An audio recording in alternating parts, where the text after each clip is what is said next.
بسم اللہ الرحمن الرحیم والشمس وضحاها.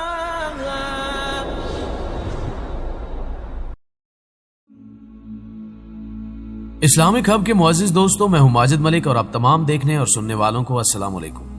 معزز خواتین و حضرات، گزشتہ ویڈیو میں ہم نے حضرت داؤد علیہ السلام کی جوانی اور جالوت کو غلیل سے جہنم واصل کرنے کا واقعہ آپ دوستوں کی خدمت میں پیش کیا تھا.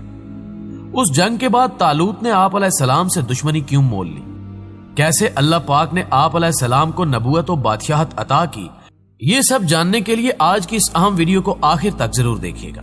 تو آئیے چلتے ہیں آج کے اس خوبصورت اسلامی موضوع کی جانب. ناظرین گرامی، حضرت داؤد علیہ السلام کی غلیل سے نکلنے والے پتھروں نے جالوت کا سر پاش پاش کر دیا. جالوت جو خود کو دنیا کا طاقتور ترین انسان سمجھتا تھا، اس کے دعووں کا پول کھلنے میں لمحہ بھر بھی نہ لگا.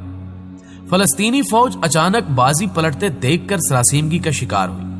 خود بنی اسرائیل بھی نہ جان پائے کہ اس ایک لمحے میں کیا ہو گیا ہے، لیکن جلد ہی معاملے کی تہ تک پہنچ گئے اور ایک نئی قوت کے ساتھ دشمنوں پر ٹوٹ پڑے اور فلسطینیوں کو اپنے علاقے سے نکال باہر کیا. طالوت نے اپنا وعدہ نبھایا، آدھی سلطنت عطا کی اور بیٹی کی شادی آپ علیہ السلام سے کر دی. تمام بنی اسرائیل حضرت داؤد علیہ السلام کی بہادری اور عدل و انصاف کی وجہ سے بہت عزت کرتے تھے. حکومت کے نظم و نسق میں بہتری کے لیے انہوں نے کچھ ایسے اصول و ضوابط تشکیل دیے جو مملکت کی مضبوطی اور عوام کی فلاح و بہبود سے تعلق رکھتے تھے. عوام جان گئے کہ اب انہیں جو حکمران میسر آیا ہے وہ ان کا خیر خواہ ہے. حضرت داؤد علیہ السلام کی مقبولیت، اعلیٰ انتظامیہ اور دانش مندی خود طالوت کی نگاہوں میں بھی کھٹکنے لگی. طالوت نے آپ علیہ السلام کو راستے سے ہٹانے کا منصوبہ بنایا، لیکن وہ اس کے اپنے بیٹے یوتن کی وجہ سے ناکام ہو گیا، کیونکہ وہ جانتا تھا کہ اس کا باپ احسان فراموشی کا مرتکب ہو رہا ہے. حضرت داؤد علیہ السلام کے علم میں یہ بات آئی تو انہیں بہت افسوس ہوا. ان کی بیوی انیا بھی باپ کی اس حرکت سے شرمندہ ہوئی تھی. اس نے آپ کے دل سے افسوسناک صورتحال کو مٹانے کی کوشش کی. آپ علیہ السلام وقتی طور پر راضی ہو گئے، لیکن آپ جان چکے تھے کہ یہ سلطنت اور بادشاہت آپ کی زندگی کا مقصد نہیں ہو سکتا. ایک روز آپ علیہ السلام نے خاموشی کے ساتھ سب کچھ چھوڑ چھاڑ کر گمنامی کی زندگی میں قدم رکھا. بنی اسرائیل اپنے بادشاہ کی اس حرکت سے ناراض تھے. طالوت کی بادشاہت ختم ہوئی تو بیٹے یوتن نے دل برداشتہ ہو کر خودکشی کر لی. انیا بھی آپ کی جدائی کے صدمے سے جانبر نہ ہو سکی. معزز دوستو، بنی اسرائیل آپ علیہ السلام کی تلاش میں سرگرداں تھے. آخر انہوں نے آپ علیہ السلام کو پا لیا. ان کے مجبور کرنے پر آپ علیہ السلام ان کی سلطنت کی ذمہ داری سنبھالنے پر راضی ہوئے. دین اور دنیا کے کاروبار ساتھ ساتھ چلنے لگے. اللہ تعالیٰ کسی شخص کو اس کی صلاحیت اور استعداد سے بڑھ کر ذمہ داریاں نہیں سونپتا، لیکن جو اہل ہوتے ہیں وہ اللہ کی طرف سے دی گئی امانتوں کا بار نہایت خندہ پیشانی سے اٹھاتے ہیں اور خود کو ان ذمہ داریوں کا اہل ثابت کرتے ہیں. اسی طرح اللہ تعالیٰ انعام و اکرام بھی ظرف کے مطابق ہی عطا کرتا ہے. حضرت داؤد علیہ السلام اللہ تعالیٰ کے برگزیدہ پیغمبر، اللہ کی طرف سے سونپی گئی نبوت اور بادشاہت کی ذمہ داریوں اور اس کی عطا کی گئی نعمتوں پر ہمیشہ رب ذوالجلال والاکرام کے شکر گزار رہے اور اپنے فرائض کی ادائیگی میں ہمیشہ مصروف عمل رہے. آپ علیہ السلام کی حکمت و دانائی کے سبب آپ علیہ السلام کی سلطنت بہت وسیع ہو گئی تھی. آپ علیہ السلام بنی اسرائیل کی ہدایت و رہنمائی کے لیے مبعوث ہوئے. آپ کا سلسلہ نسب 11 پشتوں کے بعد حضرت ابراہیم علیہ السلام سے جا ملتا ہے. حضرت داؤد علیہ السلام کے حلیے، شکل و صورت اور کردار کے بارے میں کہا جاتا ہے کہ ان کی شخصیت انتہائی مسحور کن تھی. حسین و متناسب خد و خال کی بنا پر دیکھنے والوں کو بھلے لگتے، پھر سرخ و سفید رنگت، نیلی آنکھیں متاثر کرتی تھی. حضرت داؤد علیہ السلام کا ذکر قرآن کریم کی 9 سورتوں میں 16 مرتبہ آیا ہے، بعض مقامات پر مختصراً اور بعض جگہ تفصیل سے. چنانچہ سورۃ البقرہ، سورۃ النساء، سورۃ المائدہ، سورۃ الانعام، سورۃ الانبیاء، سورۃ النمل، سورۃ السبا اور سورۃ سواد میں آپ علیہ السلام کے حالات و واقعات اور رشد و ہدایت کا بیان ہے اور اللہ تعالیٰ کے انعامات کا ذکر ہے. سورہ سواد کی آیت نمبر 20 میں بیان ہے، اور ہم نے اس داؤد علیہ السلام کو مضبوط ملک عطا کیا اور حکمت سے نوازا اور حق و باطل کے فیصلے کی قوت عطا کی. ناظرین گرامی، عام نبیوں اور رسولوں میں حضرت آدم علیہ السلام کے علاوہ صرف حضرت داؤد علیہ السلام ہی وہ پیغمبر ہیں جنہیں قرآن کریم میں خلیفہ کے لقب سے یاد کیا گیا ہے. حضرت آدم علیہ السلام سے حضرت داؤد علیہ السلام کی ایک نسبت اور بھی ہے۔ حضرت ابو ہریرہ رضی اللہ تعالی عنہ سے روایت ہے کہ نبی اکرم صلی اللہ علیہ وآلہ وسلم نے ارشاد فرمایا، عالم بالا میں جب آدم علیہ السلام کی پشت سے ان کی ذریت کو نکال کر پیش کیا گیا تو انہوں نے ایک خوبصورت چمکتی ہوئی پیشانی والے شخص کو دیکھ کر دریافت کیا، پروردگار یہ کون شخص ہے؟ جواب ملا، تمہاری ذریت میں سے بہت بعد آنے والی ہستی داؤد علیہ السلام ہے۔ حضرت آدم علیہ السلام نے عرض کی، اس کی عمر کیا مقرر کی گئی ہے؟ ارشاد ہوا کہ 60 سال۔ حضرت آدم علیہ السلام نے عرض کیا، الہی میں اپنی عمر کے 40 سال اس نوجوان شخص کو بخشتا ہوں۔ مگر جب حضرت آدم علیہ السلام کی وفات کا وقت آن پہنچا تو حضرت آدم علیہ السلام نے ملک الموت سے کہا، ابھی تو میری عمر کے 40 سال باقی ہیں۔ فرشتہ موت نے کہا، آپ بھول گئے، آپ نے اس قدر عمر کا حصہ اپنے ایک بیٹے داؤد علیہ السلام کو بخش دیا ہے۔ یوں حضرت داؤد علیہ السلام کی ذات پر اس دنیا میں آنے والے بیشتر ہی انعامات و کرام کا سلسلہ شروع ہو گیا تھا، اور آپ علیہ السلام نے خود کو ان نعمتوں کا اہل ثابت کیا۔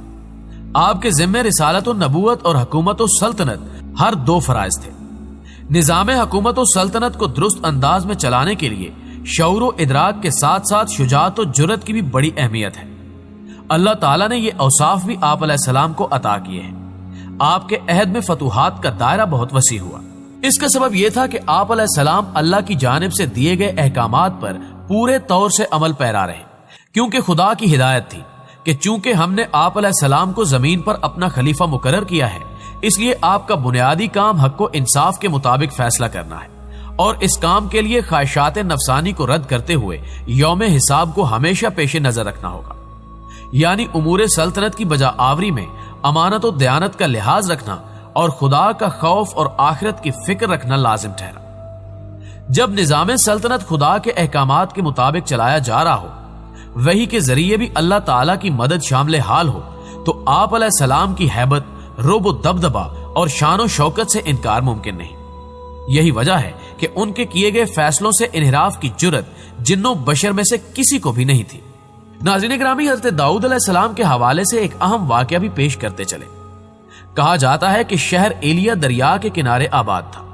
اللہ تعالیٰ نے وہاں کے رہنے والوں کے صبر کا امتحان لینے کی غرض سے ان پر یہ پابندی لگائی کہ وہ ہفتے کے تمام دن مچھلی کا شکار کر سکتے ہیں سوائے ہفتے کے دن کے۔ شہر والوں کے لیے یہ شرط معمولی تھی، لیکن جلد ہی انہیں اندازہ ہو گیا کہ مچھلیاں تو بہت ہوشیار ہیں۔ ہفتے کے 6 دن مچھیرے جال لگائے بیٹھے رہتے ہیں، لیکن کسی کے جال یا کانٹے میں ایک مچھلی بھی نہیں پھنستی۔ اب تو وہ بہت پریشان ہوئے، کھانے کو نہ بیچنے کو مچھلی ہاتھ آتی۔ ان کی حالت روز بروز بری ہوتی جا رہی تھی۔ آخر شہر ایلیا کے دانا بزرگ سر جوڑ کر بیٹھے اور ایک حل ڈھونڈ نکالا۔ اب ہر جمعے کی شام وہ ساحل پر گڑھے کھود ڈالتے اور دریا تک نالیاں بنا لیتے۔ ہفتے کے روز مچھلیاں پانی کے ساتھ ان گڑھوں میں آ کر پھنس جاتی۔ ماہی گیر نالیاں بند کر دیتے اور اتوار کو انہیں پکڑ کر کھاتے اور فروخت کرتے۔ کہا جاتا ہے کہ وہ 40 سال تک یہ نافرمانی کرتے رہے۔ اللہ نے چونکہ انہیں چھوٹ دی ہوئی تھی، اس لیے وہ اسے حق سمجھتے رہے، یہاں تک کہ حضرت داؤد علیہ السلام کا زمانہ آ پہنچا۔ آپ علیہ السلام نے انہیں روکنے کی بہت کوشش کی، انہیں عذاب الہی سے ڈرایا، لیکن وہ باز نہ آئے۔ احکامات الہی کی نافرمانی بلکہ خدا کو دھوکہ دینے کی کوشش، مقصد صرف ذاتی فائدہ حاصل کرنا تھا، لیکن اس کا انجام کیا ہوا؟ قرآن پاک کی سورہ بقرہ کی آیت نمبر 65 میں اللہ سبحانہ و تعالیٰ نے اس واقعے کو بیان کرتے ہوئے فرمایا، پھر جس کام سے انہیں منع کیا گیا وہ اس کام سے حد سے بڑھ گئے، تو ہم نے ان کو کہا کہ تم ذلیل و خوار بندر ہو جاؤ۔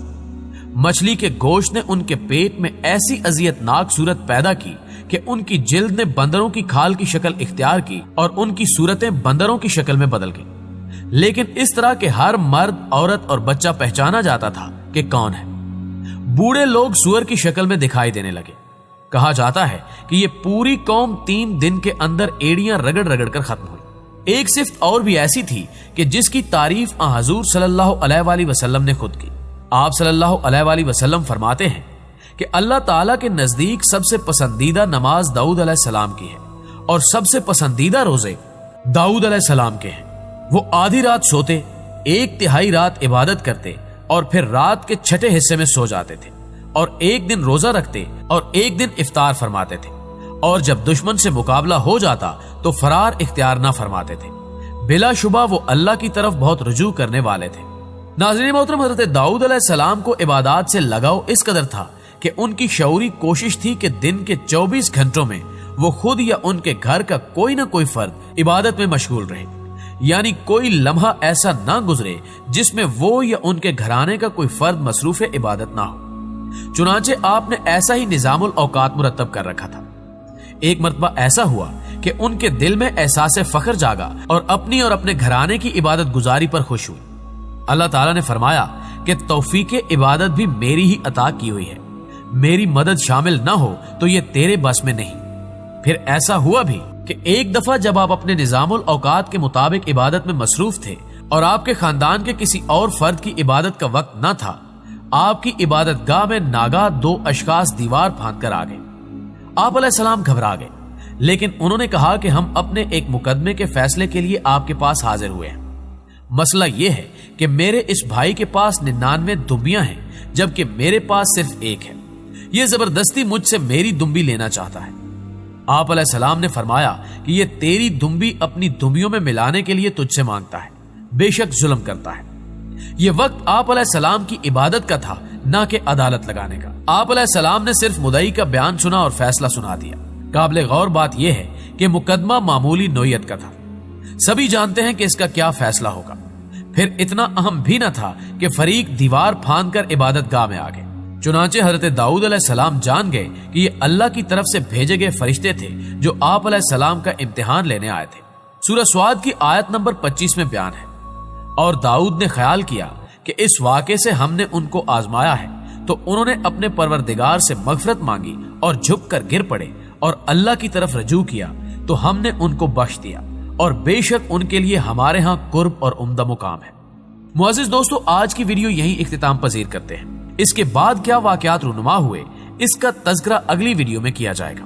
اگر آپ کو ہماری یہ کاوش پسند آ رہی ہے تو ویڈیوز کو لائک ضرور کیا کیجیے، اور اسلامی ویڈیوز تسلسل کے ساتھ دیکھنے کے لیے اسلامک ہب نامی یوٹیوب کے اس منفرد چینل کو سبسکرائب ضرور کیجیے گا۔ آج کی ویڈیو میں بس اتنا ہی۔